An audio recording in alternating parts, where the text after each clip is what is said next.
Según el Ministerio de Ambiente y Desarrollo Sostenible, el tráfico ilegal de fauna silvestre se ha reconocido como uno de los negocios ilegales más lucrativos y permanentemente se cita como el tercero a nivel mundial, después del de drogas ilícitas y armas. Sin embargo, pese a que se habla de su gran magnitud, no existen cifras que reflejen de manera exacta esta situación.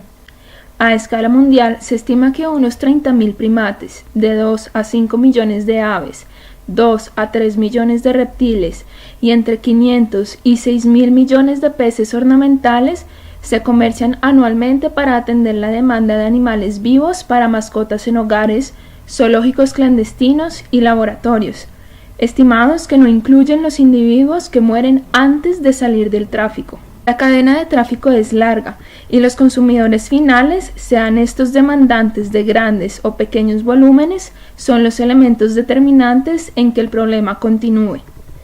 Desde que en 1981 Colombia ratificó la Convención sobre el Comercio Internacional de Especies Amenazadas de Fauna y Flora Silvestres, por medio de la Ley 17 de ese mismo año, ha habido un desarrollo jurídico para hacer frente a esta problemática. Sin embargo, por un lado, no se prevén controles preventivos que busquen desincentivar esta práctica, y por el otro, las medidas de carácter sancionativo carecen de dientes para hacer efectiva la ley. Entonces, ¿funcionan realmente estas regulaciones?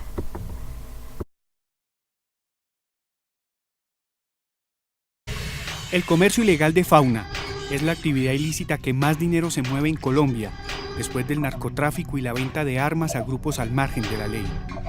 La comercialización de la vida silvestre ha tenido un fuerte impacto, a tal punto de poner en riesgo la desaparición de una especie. Pese a los esfuerzos de las entidades ambientales y policiales para evitar el tráfico ilegal de fauna colombiana, aún es muy poco lo que se ha logrado frente a la magnitud que representa este ilícito negocio. Incrustado en el páramo de Mamapacha, llegamos finalmente a este centro que tiene por objeto rescatar y rehabilitar fauna silvestre andina en alto riesgo. Algunos de los animales que han llegado aquí han sido decomisados en operativos de control del tráfico y tenencia ilegal de fauna por la misma entidad. Otros han sido entregados voluntariamente. Este animal llegó porque estaba herido en las axilas, debajo de las axilas, ya que tenía un collar como de perro. Y entonces el animal al crecer, entonces ese collar, ese arnés le empezó a hacer aquí heridas, a saturar heridas. Este ejemplar se volvió muy agresivo con la familia que lo tenía. Empezó a morderlos. Y pues el problema de esto se relaciona con la zoonosis, con la transmisión de enfermedades que pueden pasar de ellos a los seres humanos, o de los seres humanos a ellos. A este lugar han llegado animales decomisados de diferentes partes del país. No todos pertenecen al bosque altoandino. Varios de ellos han sido sacados de su hábitat para mascotas, ritos religiosos o actos de brujería. También para consumo humano e indiscriminadamente para fines comerciales. Le empezamos a dar ya un pequeño proceso de rehabilitación en esta parte de cuarentena, haciéndole la ambientación, la aclimatización, colocándoles calentadores para que tengan unas temperaturas. Estamos hablando de que estos dos ejemplares son de tierras calientes. Bueno, aquí encontramos la taira o hurón. Este era un animal que fue decomisado y venía transportado en un bus de línea y fue decomisado por la policía en el municipio de Santa María. Este animal no presentaba ningún problema. Lo único era que estaba en un encierro muy pequeño y no tenía una buena motricidad y no se podía agarrar bien en sus cuartos traseros, en la parte trasera, no se podía agarrar bien y no podía escalar. En este momento está en el proceso de rehabilitación para fortalecer la parte trasera y estamos esperando con la empresa AES Chivor hacer la liberación alrededor de unos 15 días a 20 días, realizar la liberación de este ejemplar.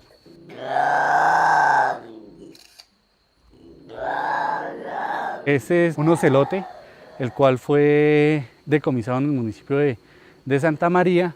La persona que lo tenía como si fuera el gato doméstico. Ella lo entregó y lo reportó. Fue hasta cuando empezó a desbaratarle el juego de sala y de comedor. Este animal está muy improntado. Improntado significa que ha sido muy domesticado. Este es un ejemplar que ya para su liberación es muy difícil.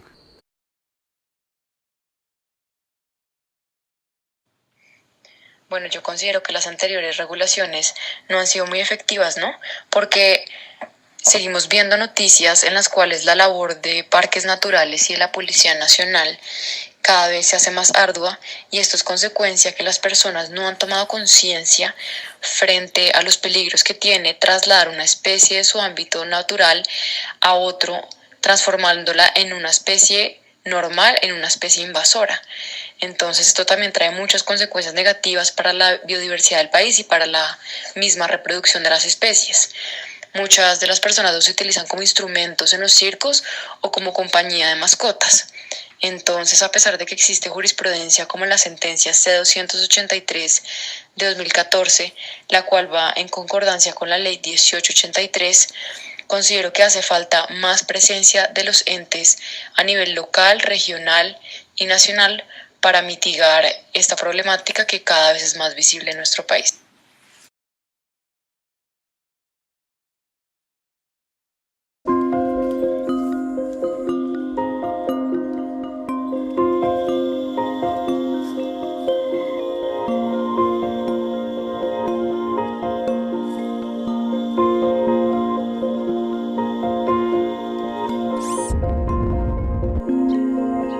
Esta es la entrada a la Hacienda del Ceibal, uno de los pocos lugares en todo el mundo en donde el tití cabeciblanco vive en su hábitat natural, el bosque tropical seco.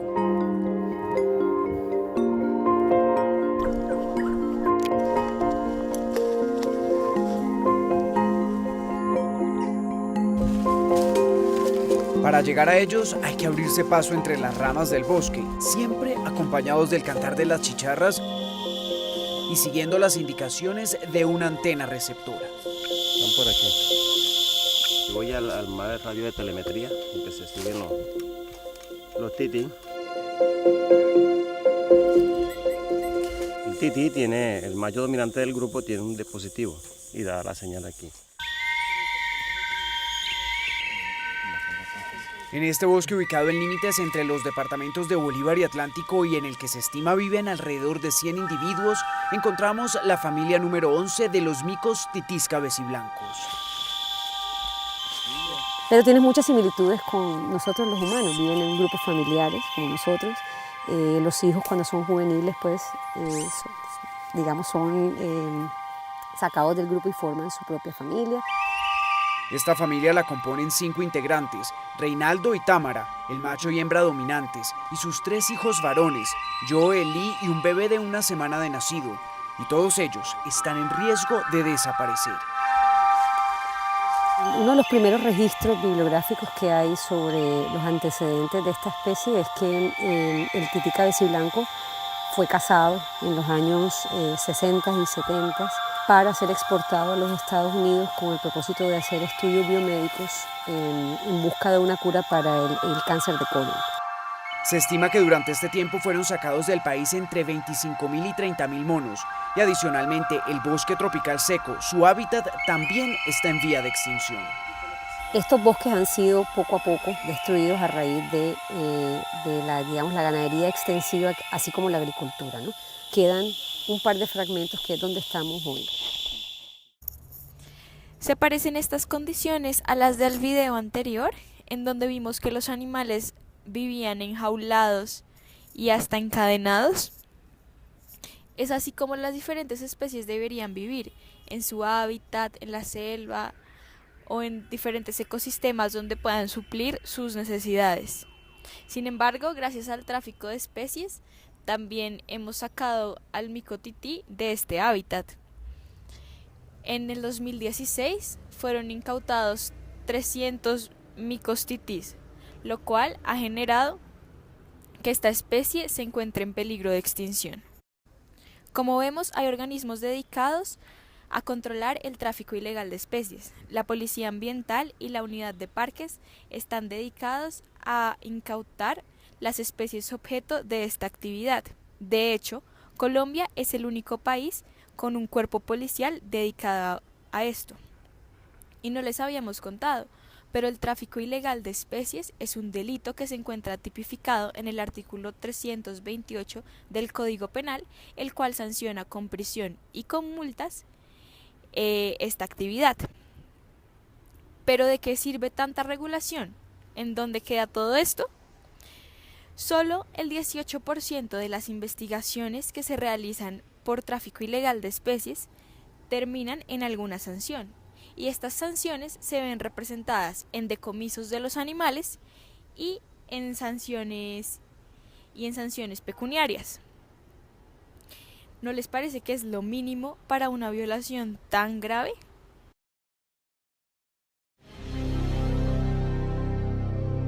Las cámaras de Telemadrid han sido testigos en exclusiva de un lucrativo negocio que mueve miles de animales de forma ilegal en nuestro país. Son animales exóticos incautados en el aeropuerto de Barajas, desde mamíferos hasta peces o reptiles. Un negocio que al año mueve hasta 20.000 millones de euros. 595 reptiles como estos, 116 mamíferos y 18.000 kilos de peces. La Guardia Civil los ha incautado en nuestras fronteras en lo que va de año. Se suman además 747 aves. Loros, guacamayos, cacatúas tienen un poco el problema de que son animales que tienen un alto valor en el mercado, ¿no? Están en mayor peligro de extinción, como el guacamayo jacinto, que están ahora cotizándose en valores que superan los 10.000 euros por ejemplar. El origen Sudamérica y África, el destino España y el resto de Europa. Se trasladan huevos, animales recién nacidos y objetos hechos con piel, pelo o hueso. Este ejemplar de lince es solo uno de los animales recuperados por la Guardia Civil en Castellón en una operación contra el contrabando de especies protegidas. Halcones, búhos reales, águilas harris, hasta 123 animales exóticos incautados. Un hombre de 67 años, vecino de Peñíscola y propietario de un centro de cría y exhibición de aves, ha sido detenido como resultado de la investigación. En las instalaciones, el Seprona encontró muchos ejemplares que carecían de la documentación legal para este tipo de especies,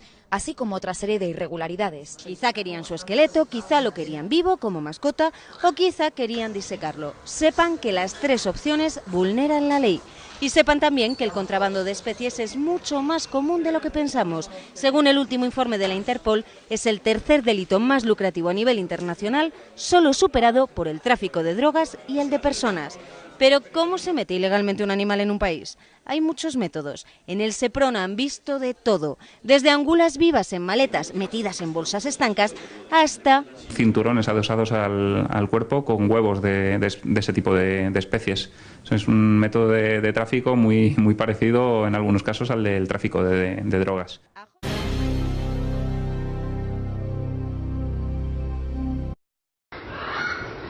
El tráfico ilegal de animales es un negocio que genera, según cifras de la Interpol, 17.000 millones de dólares anuales.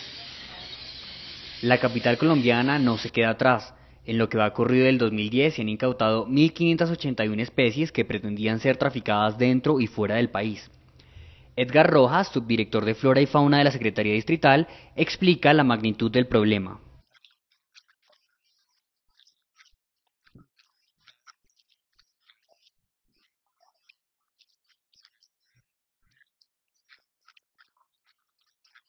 En las afueras de Bogotá se encuentra el Centro de Recepción de Fauna, que recibe a los animales que han sido incautados por la Secretaría de Ambiente. En el momento de su ingreso, los animales se les asigna un código único de ingreso, lo cual los va a identificar por el resto de su vida acá en el Centro de Fauna, hasta que sean reubicados nuevamente. Se abre una historia clínica, se abre una historia biológica y una historia zootécnica. Las tres profesionales evaluamos el animal en esas tres áreas y entra a ser parte de la cuarentena del centro.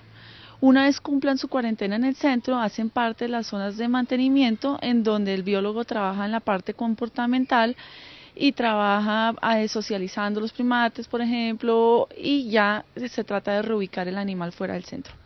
Gracias a la Ley 1333 del año 2009, el tráfico ilegal de animales puede ser castigado hasta con 7 años de cárcel y multas que pueden alcanzar los 5.000 salarios mínimos vigentes.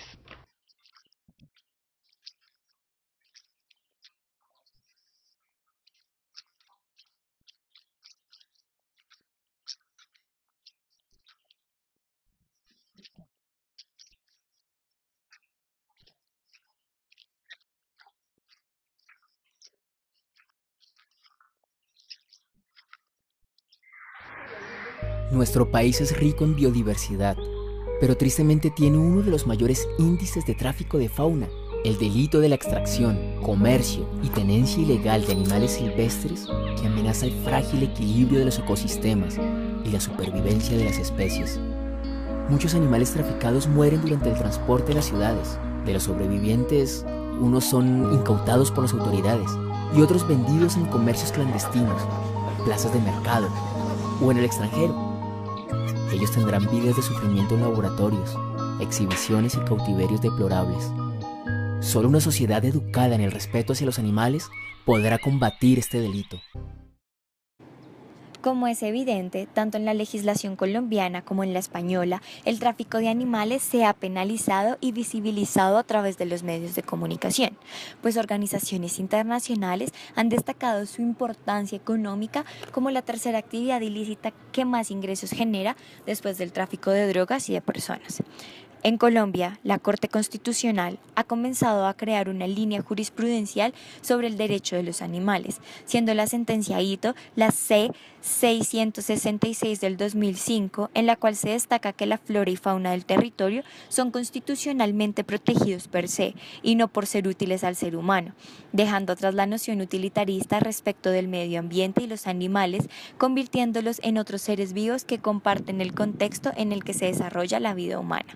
Adicionalmente, en la sentencia C-1192 del 2005 se establece que no existe precepto constitucional alguno capaz de justificar el maltrato y posterior muerte de un animal, pues la violencia innecesaria, injustificada e intencional contra un animal ofende la dignidad del ser humano y el deber de propender a la paz consagrada en el artículo 22 de la Constitución Política. Sin embargo, ni en el territorio nacional ni en el territorio español la ley ha tenido mucho efecto, pues los casos siguen impunes y el tráfico de animales sigue aumentando por su amplia fuente lucrativa. Así, es claro que se necesitan mayores controles administrativos e intervención judicial para controlar este inmenso tráfico que poco a poco acaba las riquezas naturales del país y atenta contra los derechos de los animales, quienes comparten con nosotros el territorio nacional y por ende deben ser respetados, vigilados y protegidos por el derecho y las diferentes autoridades del territorio.